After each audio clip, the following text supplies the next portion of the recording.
Looking at our world from a theological perspective. This is the Theology Central Podcast, making theology central. Good evening, everyone. It is Tuesday, July the 6th, 2021. It is currently 7:11 p.m. Central Time. Thank you for tuning in. I'm coming to you live, as always, from the sanctuary of Victory Baptist Church, located right here in Ovalo, Texas. And if you listen to the last live broadcast, which was very, very, very important, and I'm going to build on that last live broadcast, I mentioned that a couple of hours ago, I was sitting in a dental chair and having dental work done. So my mouth, it still feels a little awkward, but I think I'm going to be okay. But I feel better than I did in the last live broadcast. So hopefully, if there are some problems in my communication skills, in other words, if there are more problems than you normally encounter when you listen to me, because you do encounter some, if there are more, show a little bit of grace and mercy, but I do hope to do my very best. Now, are you ready? Let's begin with a definition. All right?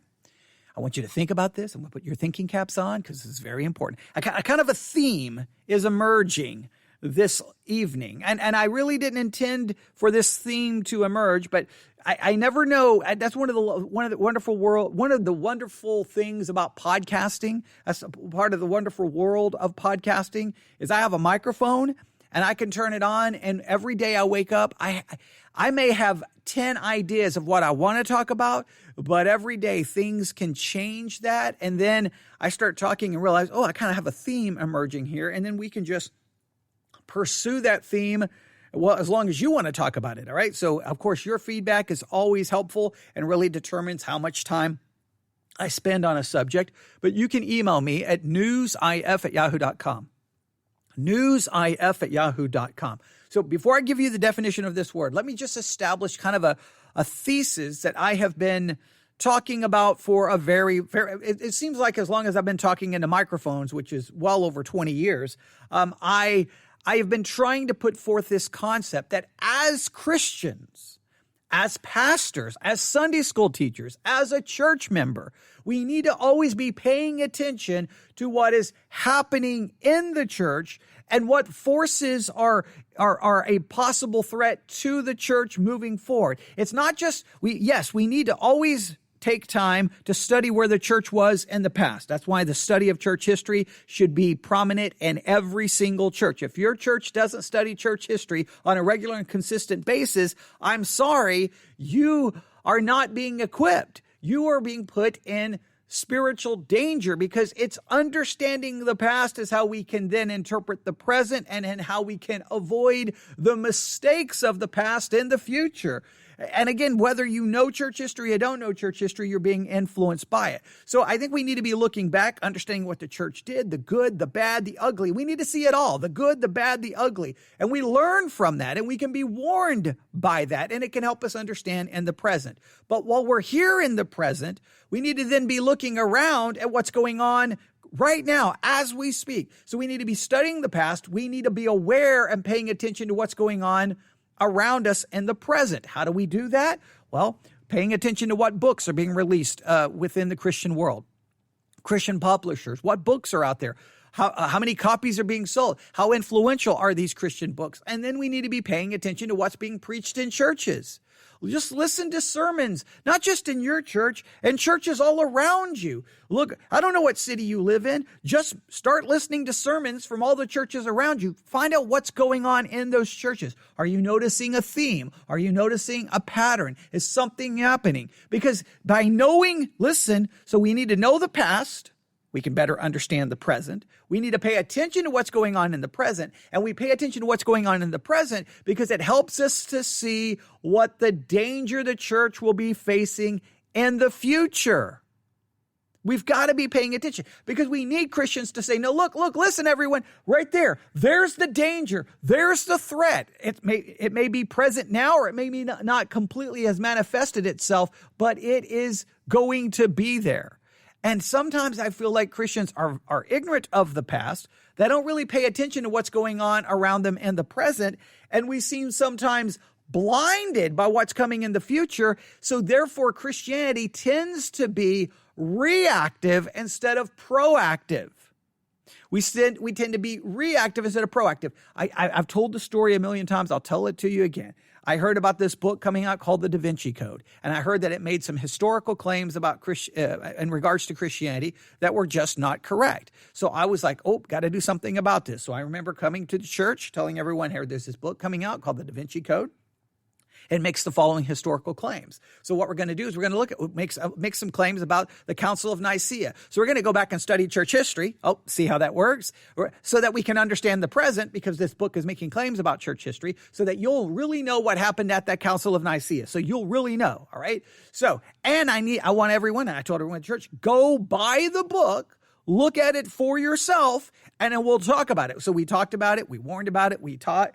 We did everything, okay? And I told everyone, you wait, nobody's paying any attention now, but when the movie comes out, and I didn't know at that time there was going to be a movie, I said, but when the movie comes out, trust me, everyone's going to be talking about this. And so I can't remember what month that was, but then at some point later, I was at a church. There were some people we knew who attended a church, and we went. They were having some kind of program. And I remember after the program, I asked that pastor, so what are you going to do about the Da Vinci Code? And he told me, I'm not going to do anything about it. I don't care, basically. I'm not worried about it. I'm like, okay, well, you're not worried about it now. It's going to become a big deal soon when the whole world's talking about it. And the whole world started talking about it. And then what did you find? Christian ministries then started reacting, trying to put out DVDs and trying to do TV specials.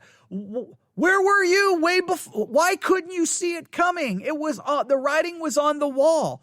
You've got to have Christians who know the past so that they can understand the present, and they so understand the present, they can see the danger that is coming in the future. And that's what we attempt to do right here on the Theology Central podcast. I try to, at times, take us back to the past. I'm always looking at what's going on in the present, and I have a tendency to say, this is what you need to be on the lookout for.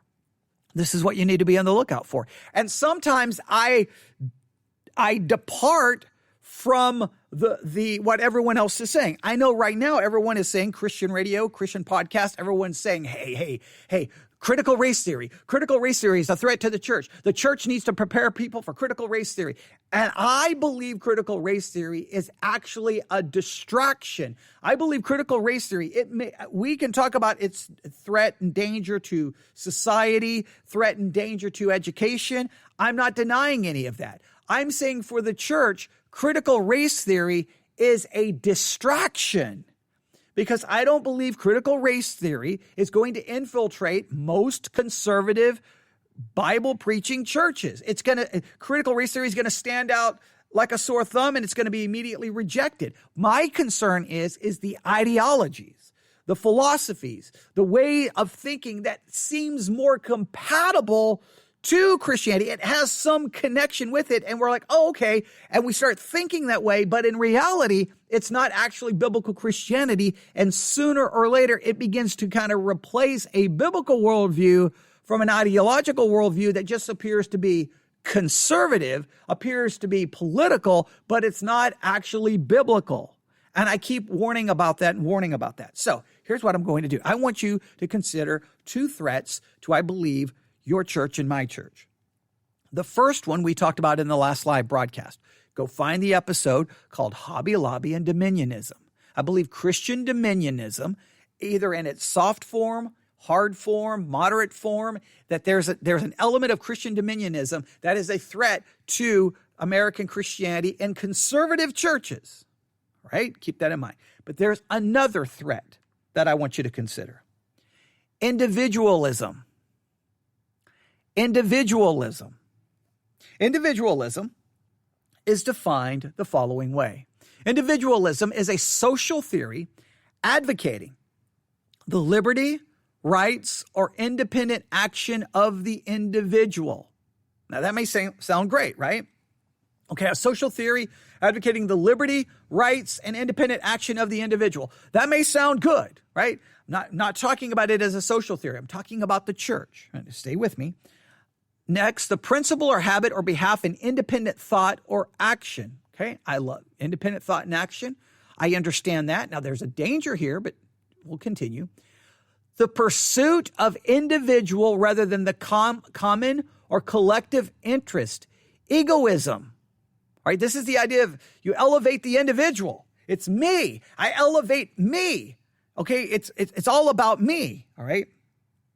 Individual character, individuality, and individual in a certain way. And philosophy, the doctrine that only individual things are real, the doctrine or belief that all actions are determined by or at least take place for the benefit of the individual, not society as a whole. All right, now we could really go down the rabbit hole here, but I just want you to see that individualism as the pursuit of the individual rather than the common or collective interest, egoism. And I want you to see that it's the principle or habit of belief in independent thought or action. So it's the individual. They're thinking, think of it this way. I want you to think of individualism in these terms. Thinking, right? They're thinking, belief, and we'll call it priority. All right? The individuality as it relates to thinking, belief, and priority. Thinking, belief, and priority. This is where you become individual and you're thinking. It's the way you think, and it doesn't matter what anybody else thinks. It's what you believe. It doesn't matter what anybody else believes. And you become the priority. In other words, you become the priority, and any other thing that you're a part of, you see that thing only in light of what it does for you. What it does for you. Individualism, I believe, is going to become, it has always been a threat in many ways to the church, but it's growing. And it's growing for a very specific reason. Now, I'm going to get us to this subject by looking at a news article that you may not think is related to it, all right? Because this is a news article that says this: the Capitol attack, remember the attack on the Capitol, all right, on January the 6th? They said the Capitol attack was a kind of Christian revolt. This comes from the Washington Post. Now, stop right here. This is what everyone to do. Everyone's going to get distracted and start fighting about it. No, that what happened at the Capitol building, that was a false flag. It's all hype. The media is using that to attack Trump and attack Christians. I'm not here to get into all of that debate. Some of you will try to argue that it wasn't even Trump supporters. It was Antifa. I've heard all of the arguments, all of the theories. If you walk away from this discussion and only wanting to argue that, you've missed my entire point.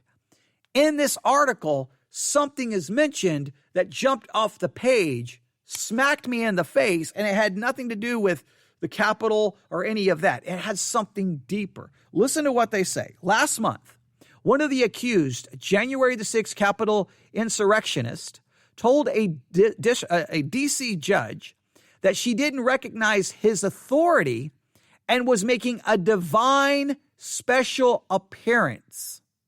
All right, so one of the people who was being charged with what happened on January the 6th, she looks at the judge, I don't recognize your authority, and that I'm making a divine special appearance. What in the world's going on there? Another one of the accused streams solo religious service each week that he calls Good Morning Sunday Morning.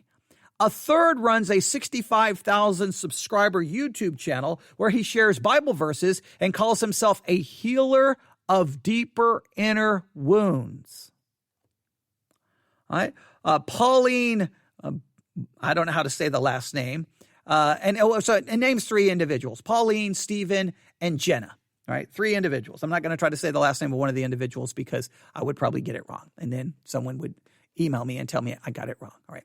Pauline, Stephen, and Jenna. Those are three individuals, and they just named those three individuals. Again, one individual says, hey, I don't recognize the authority of a judge. I'm making a divine special appearance. The other one does solo religious service each week called Good Morning Sunday Morning.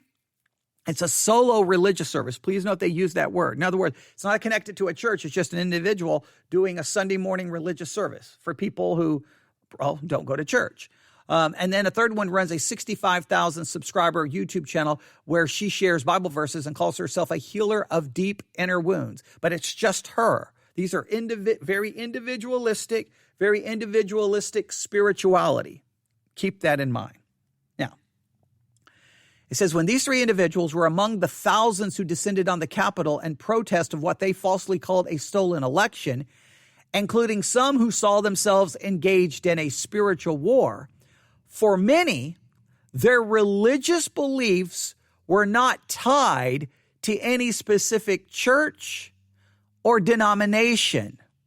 Leaders of major denominations and megachurches and even President Donald Trump's faith advisors were absent that day. For such people, now listen, for such people who ultimately went to the Capitol and did these things, their faith is individualistic, largely free of structure, rules, or approval of clergy. Now, this got my attention. So maybe they're on to something here. Hey, when you look at a lot of the people of the insurrection, they're not really tied to a church. They're not tied to a denomination. They're not tied to a pastor. They're kind of out there doing their religion themselves. It's them alone with maybe people who listen to them. All right. Okay, let's see where they go with this. Next paragraph. Many forces contributed to the attack on the Capitol building, including Trump's false claims of electoral victory and American anger with institutions. Keep that in mind. America's anger with institutions. But part of the mix, say experts on American religion, is the fact that the country is in a period when institutional religion is breaking apart, becoming more individualized and more disconnected from denominations, theological credentials, and oversight.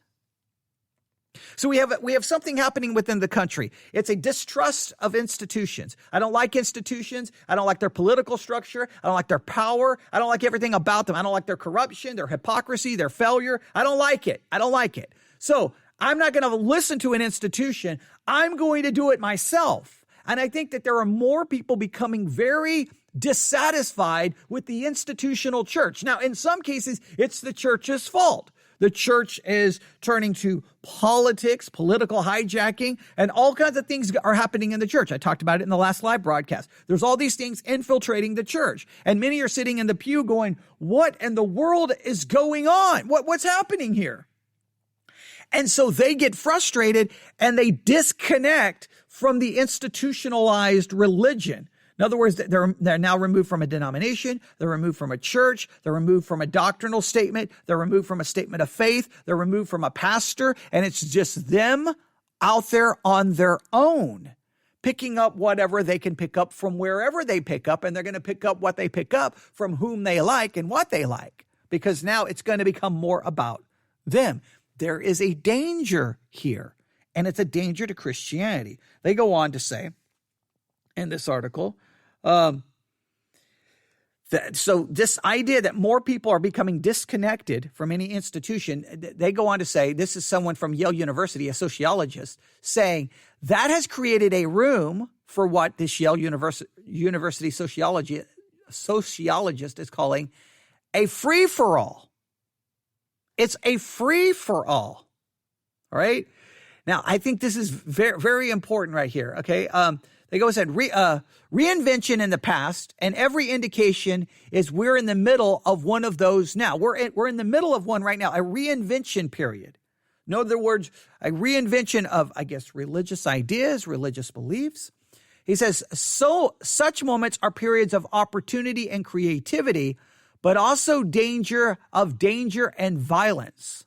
Some scholars see this area as a spiritually fertile period, like the ones that produced Pentecostalism or Mormonism. Others worry about religious illiteracy and a lack of supervision over everything from theological pronouncements to financial practices. Even before January the 6th, some sociologists said this, listen, the fastest growing group of American Christians are those associated with independent prophets who largely operate outside denominationalism, Less than half of Americans told Gallup in March that they belong to a congregation, the first time that has happened since Gallup started asking the question in the 1930s. Now, let me make it very clear. Just because they stopped going to church does not mean that they stopped professing Christianity, stopped claiming to follow Christ, or stopped reading the Bible and praying. They just moved away from the church. Now they're out there doing whatever, however, whenever, wherever. And it becomes an individualistic idea where now you create the doctrine, you create the theology, you create the rules, and then it becomes about you. Many Christians at the Capitol on January the 6th were part of more conventional affiliated faith, including pastors, Catholic priests, and bust-in church groups. But what researchers studying January the 6th find remarkable, listen, are the leaderless, idiosyncratic expression of religion that day. So it says what people are studying this are kind of going, what's kind of interesting here is you have these who are they're leaderless. It's just them. And that a large portion of the people there on January the 6th, they are religious, but they were not necessarily connected to a church. Okay. It says here, among them are some individuals who wrote to a judge last month that she's a free living soul and an ambassador of Christ. All right. Another individual who was brought up on charges prayed to Christ, a dais, a D-A-I-S, and the Senate, and calls himself a multi-dimensional being. Right? Those who are unmoored to a local church body are subject to the dangers of allowing politics or business or sports or any other matter to become the inordinate focus of their lives. The problem is compounded by the effort to bless such sanctions or actions with a religious concept. Adam W. Greenway, president of the Southern Baptists, one of the seminaries of the Southwestern Baptist, one of the seminaries of the Southern Baptist Convention, told the Washington Post of the trend of what he calls DIY Christianity, do-it-yourself Christianity. Pastors help their members keep matters in perspective and avoid Lone Ranger Christianity in which they are unaccountable to fellow believers. Some have found in recent years a growing overlap between, and then, so they go on and say a lot more, all right? It becomes very wordy, and there's a lot more here that I may look into. This article is way too long to go into right now. But when I saw this, it really got my attention. Because we have a perfect storm forming. We have a perfect storm forming, all right? Now, let's start first. Here's how the perfect storm works. Already, because of our depravity, we're already individualistic in our minds. We're already egotistic driven. We already are me focused, right? So even within Christians inside the church, they have a tendency to say, do it my way, right? Again, as a pastor, I get the phone call. I don't like this. I don't like this. I don't like this. I'm like, okay, if I change it for you, what about the people sitting across the pew who may not like what you want? They never have an answer for that because they don't care about the person sitting across the pew. They want it their way. And when they don't get it their way, this is how much they care about the rest of the people in the church. They just leave and they don't care. They don't care if the church falls apart. They don't care if the church has enough financial support. They don't care about the pastor because you didn't give them what they want. So that's already there because that's human depravity. Me. Now, here's the thing. So we have that. You already have the depravity, the selfishness, the self-centeredness that's already part of our nature. So there's already the first part of the storm. Now you add the American church, where many people are becoming more and more frustrated with. They're tired of it. They don't know where to turn. They're sick of it. They're like, you know what? I'm done with this. Church splits, fighting, denominations completely falling apart. Church denominations ordaining women, or ordaining homosexuals, changing this, changing that. You got things going on within denominations that people are like, I don't want to be a part of the denomination. Then they find individual churches, and then many individual, or an independent church, I should say. They find independent churches, so they don't have that the garbage of the denominationalism and all of the problems that come with that. Now, I know many would say denomination is the only way to go, but I'm just saying denominations are falling apart quicker than I can talk. All right. So you have the denominational thing falling apart. So you have the individualism is already there. You have denominations falling apart. So people are getting more and more frustrated. Many will go into the independent churches, and then they find in the independent churches political hijacking of the church that is so politically minded that they're sick of it. They find in many cases shallow preaching, no doctrine, no theology, and they become so disillusioned, discouraged. They're like, forget it. And so then you have everything going on in the churches. The churches are falling apart. The denominations are falling apart. You have individualism. So they don't know where to go. They're like, I've had people email me, I don't know what to do. Well, where do I go? So in many cases, even if they stay a part of the church, they kind of still become individualistic. And then that's where the problems can begin. Because now, guess what you do? You detach yourself from historical biblical Christianity, and you just rewrite Christianity in your own image. And that is dangerous. Now, I know it may sound ironic that I'm here and doing a podcast, but let's remember a couple of things. A, this podcast is not just out there operating on its own. It's connected to Victory Baptist Church. It's under the control of Victory Baptist Church. This is a ministry of Victory Baptist Church. And then we have doctrinal statements. You can look at our church website, London Baptist Confession of Faith. We utilize that. We utilize the Apostles' Creed, Nicene Creed, and the Athanasian Creed. We utilize these documents. Now, the Bible's our ultimate authority, but we use that as a starting point, as a framework of what we hold to. So in other words, this podcast has some connection to a church. Now, and it's a ministry of the church. But there are individuals out there who they don't know what to do and they don't know where to go. And here's what I would warn everyone out there, all right? This individualism is going to lead a lot of people to leave the church. So the church, I'm telling you, you already see this. I don't want to go to church. People are just going to do what they want. And then they're going to listen online, now disconnected from the ministry of a church. That is problematic. Some people, you have no choice. You have no choice, right? You're just in a mess. I mean, I was there in 2000 when I moved here. I didn't know what to do with myself. I don't even, like I said, I've said it before, if Victory Baptist Church goes away, I don't know what happens to me. From a church perspective, I don't know where I would go. I don't know what I would do. Even if I went to a church, I would only be there like in body, because I would probably be opposed to so much that's going on in the church. I couldn't participate. I couldn't preach. I couldn't teach, because I would just end up in myself in conflict. So it would be the most depressing thing in the history of mankind. So I hope my church never goes away. But here's so the church is going to have to realize this. We have this individualistic mindset, and people are willing to just walk away. They don't think they need the institution anymore, right? So here's the thing. Individualism is going to be a major threat, but here's where I want to see it as a threat primarily for this episode.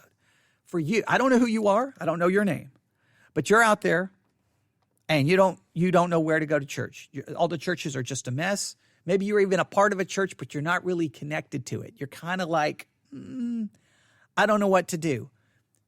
Please, I beg you, beware of individualism taking you over. How can you protect yourself from individualism? A couple of things. Number one, ground yourself in historical biblical Christianity. Study church history where you have some connection to the past. In the present, develop sound hermeneutical skills where you hopefully will interpret the Bible not on every whim you come up with and every crazy thought, but try to develop actual hermeneutical skills so that you can interpret the scriptures correctly. I hold to the hermeneutical system of the grammatical historical method. Hold to that. Learn Bible study skills. Learn to do actual Bible study using a Bible study method.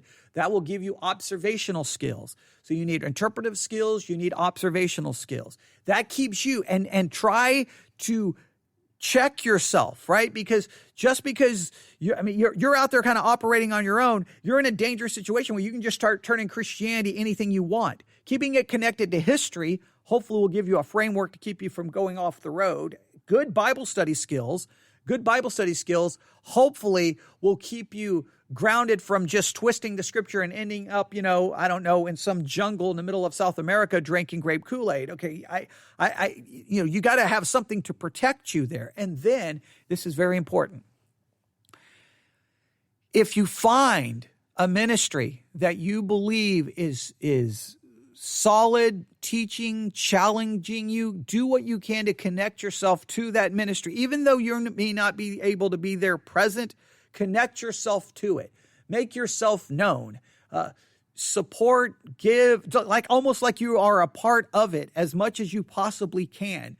Stay in contact, seek spiritual counsel, participate in the Bible studies or whatever they're giving. Do everything you can. And I know that you sound like, well, I'm pointing towards me. I'm not pointing. I'm pointing to anything that you can find out there. It doesn't have to be me. It can be anything. Now, I obviously do everything I can to try to give you content to protect you and try to get you involved. The Bible, that's why we do the Bible study exercises. We were doing the Greek word of the day where I gave basically content a lot. Connect yourself with something. Make yourself a part of it so that at least you have some kind of connection. I'm not saying it's the perfect ideal situation. I'm not.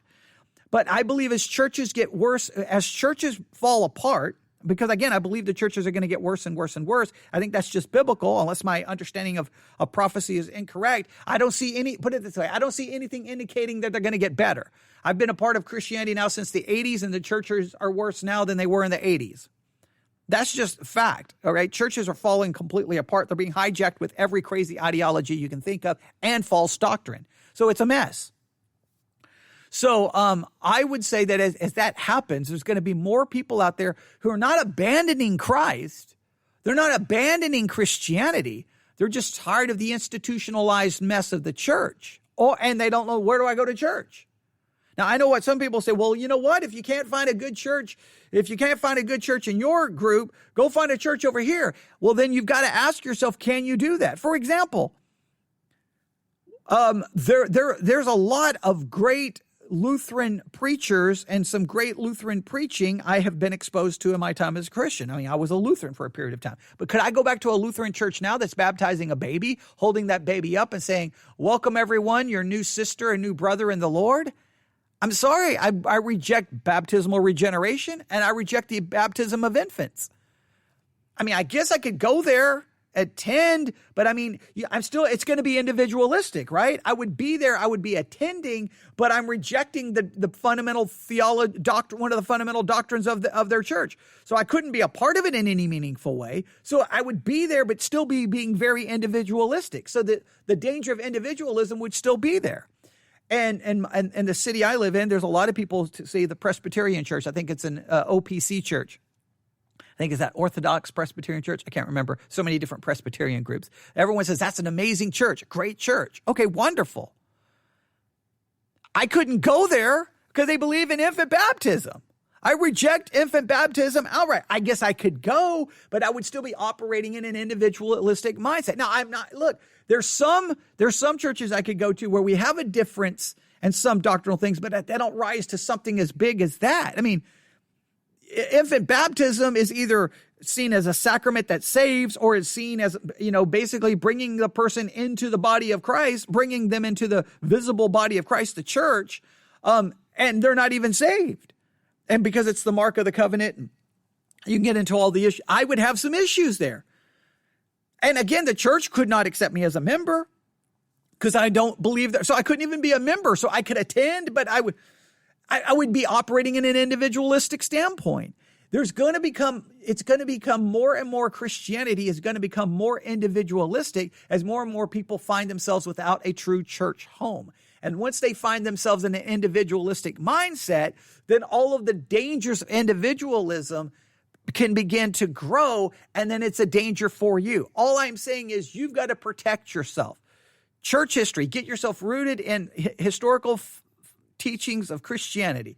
Then ground yourself in hermeneutics and Bible study methods. You've got to do those Bible study methods where you lay yourself aside and you try to follow these basic rules to protect you from going crazy, right? And then find any kind of ministry out there that is good and connect yourself to it.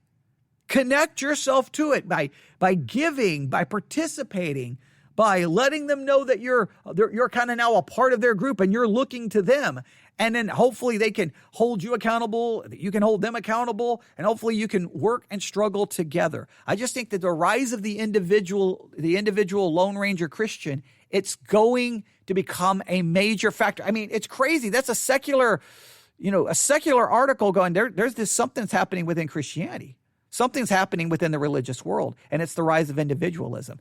Dominionism, individualism, both are threats. Now, I think the individualism, it's going to rise because of the failure of the church. Think about it. And many times the revolutions, I think, are they called the reinventions of, say, Christianity. Typically, look throughout church history. The big revolution, the big change usually happens because of a failure within the church, right? The Protestant Reformation happened because of the failure of Rome. I mean, there's no way to get around that. The church was a mess. It leads to the Protestant Reformation. Many of the issues, when the church councils met and offered their dogmas and saying, no, we're going to define Christianity this way now, it was a result of heresy in the church. Individualism is going to arise because of the failure of the church. The church is falling apart, and people are like, I don't have any place to go. I don't know what to do. Well, then, okay, that's a reality, but you've got to protect yourself from the dangers that individualism creates, where you create a Christianity in your own image, you create your own theology, and it just all becomes, you become basically elevate yourself almost to God. That's what we cannot allow. You got to deny yourself. You got to humble yourself, and you got to put yourself in a situation where there's some structure, and find those ministries out there that you can kind of like, okay, here's what I'm going to turn to. Now, again, here's the problem. In those situations, though, the second they say something you don't like, you just delete the app, unsubscribe, and walk away. And sometimes you got to be placed in a situation where you may hear something you don't like. You got to be forced to. That's one of the things about church is it's supposed to be a place you come where sometimes your toes do get stepped on. And modern Christianity is like, nope, the minute you say something I don't like, I'll just go find another church. That's going to be very easy for you to do if you're sitting at home because you can't find a church. You're just going to go pick the ministries online that you agree with. Now, yes, you got to find one you agree with, but find one that while you agree with it, they will also challenge you and kind of knock you around, not physically, obviously, but from an ideological standpoint, make you think. Because I think there's a major problem here. All right, I'm going to stop right there. All right. I hope I did well. I did 2 episodes. As I said, I did have some dental work. I feel pretty good, but it's just as soon as I started talking, I was like, I'm trying to make a sound with my mouth so that you can hear, but I'm starting moving my mouth, and I'm like, okay, that sounded weird. I had to swallow a little bit more. Just sounded like, and I'm like, and maybe it was just me. So when I get in the car and start listening, I hope when I get home, I'm not, I got to delete all of that. I got to delete everything. Hopefully it came across okay. But dominionism, individualism. That was our lesson for tonight, class. Individualism, dominionism. Here's your task, right? I like to give you things. How do you feel? What's your thoughts about the danger of dominionism and individualism to the American church and to your own individual Christianity? Dominionism, individualism. I bet you for some who do attend church, dominionism is already inside your church. I firmly believe that. I believe it's in a lot of conservative churches. Individualism, it's already in your heart. Now, I want you to look at those two and see how it's already possibly negatively impacting you and what you can do to try to fight against it. I would love to get your thoughts and opinions. You can email me, newsif@yahoo.com, newsif@yahoo.com. All right? It says, if you're never challenged, you might not be at the right place, either in person or online. I agree. You got to have someone who will challenge you a little bit, challenge you in some way, shape, or form, challenge you a little bit. But yeah, I think dominionism and individualism. I know we started with a little kind of a theme is emerging tonight, but it's just the article about dominionism and Hobby Lobby, and then this whole article here it's just interesting that there's continue to research the attack on, or the whatever you want to call it, riot, revolt, whatever, on January the 6th, the Capitol attack, and it's now that sociologists are coming back going, you know what, these people were religious, but many of them no connection to anything. They're just out there. It's religion. They're making it up as they go along. They're not connected to a denomination, a theology system. And I just think, and they're telling us that's the trend. That's where we're headed. So my job is to look where we're going and go, oh, we got a problem here. We got a problem here. We got a problem. Think of it this way. The Protestant, and I think this is very important, the Protestant Reformation created an individualistic theology for individual churches. That's where then we get the proliferation of denominations, this group. But everyone was at least attaching themselves to a group, right? It was individualistic, but it was individualistic in a community of people. Like, okay, we don't like what they do, so we'll go over here and start our church. Oh, I don't like what you're doing. We will go start. It was individualistic as far as a church was concerned, but it was individualistic. It's still in a group of people. I think now, after all of these years from the Protestant Reformation, where it was like, okay, we'll go start a church, we'll go to start a church. Now it's more like, I don't want to start a church. I don't want to find anybody else starting a church. I don't want a church. I want it to be just me. And it's becoming very individualistic. Others are like, look, I tried that church, the churches are falling apart. I don't know what to do. I'm just going to do it myself. I feel bad for those people. And the reason I feel bad is because I know I would be there right now. If this church closes down tomorrow, I don't know where I go. So it would just be me. I don't know. I would feel horrible. Now, like I said, you could say, well, I would attend a church. I could attend a church, but I mean, I would be attending. It would be for symbolism purposes. I would be there, but I wouldn't be connected to it in any way, shape, or form. I'd be sitting there going, what is this preaching? What is this? And I would hope that I would not be that way. But the reason I'm so convinced I would be that way is in the year 2000, me and my wife was already ready to just give up. Now it's 2021. All of these years later, I can't even imagine what I would find. So what would I do? So there are individuals out there who don't know what to do. They don't know what to do. And I'm like, well, okay, I know one thing. I can do everything I can to help them, but I need to warn them the danger of individualism kind of becoming dominant ideology in their life, and they got to fight against it. Church history, hermeneutics, Bible study, because that's getting you to observe the text, hopefully leaving yourself out of it, and then find those ministries that you can go, okay, I can support that. They're going to feed me spiritually. It's good content. They sometimes challenge me. Okay, I can support that, and then connect yourself, support it. Keep it going and just make yourself known. All right. Just a few minutes ago, I received an email. I don't know how many pages the individual said. They sent like 5 pages of notes from their Bible study exercise they did on Joel chapter 2 and Acts chapter 2. That's participating, putting in the work, working, sending it to me to look at. That's at least connecting. And that person may already have a good church and they don't even need me, and that's fine. But if they don't, at least then they're connected, and hopefully then I can send back and go, okay, here, or I can talk about it on the air going, here's their notes. I won't mention their name, but okay, they did here, good. And then they won't get offended if I say, I don't know about that. I don't know what in the world they were thinking there. And then we move on and we grow and try to make it to the end of our lives. That's before, when Jesus returns, is he going to find faith on the earth? That's a question sometimes asked. I think the church is going to be in bad shape, and I think the church, just as it, in a sense, the church, the Roman Catholic Church, and its failure led to the Protestant Reformation. I think what we're going to have here is the church is going to lead to the individual Reformation. Just a thought. I could be wrong. I know a lot. When I usually throw out ideas like this, everyone tells me that I'm wrong. And then sometimes 5 or 6 years later, I can kind of go back and say, okay, I think I was right about the political hijacking of the church. I think there's some individuals' ideas that I'm right on. Obviously, there's some that I'm wrong, but I feel pretty strong on this one. And it's just interesting that now secular media is picking up that something's going on here.